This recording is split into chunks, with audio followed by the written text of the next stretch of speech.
আমার কিছু শর্ট এখনো নির্দিষ্ট করতে এটা তো হচ্ছে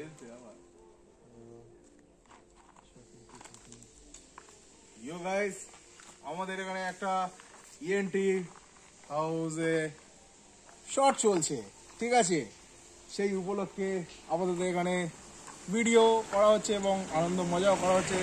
হ্যাঁ, তা আপনারা দেখতে থাকুন, আনন্দ নিতে থাকুন এবং কিনা মজা পেতে থাকুন।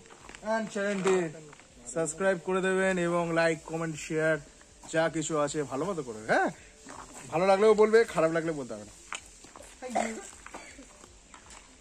হরে কৃষ্ণ। জয় গুরু, জয় গুরু, জয় রাধে। আর কিছু আছে ভগবানের নাম? মহাদেব বম বলে কি নেও নাই ওটা আমার আমার এখনো মনে হচ্ছে পিছনে হয়ে গেছে, এবার খতম করো। না খতম হয় না, এখন আরো একটা সিন আছে ঠিক আছে আগে খতম করার আগে।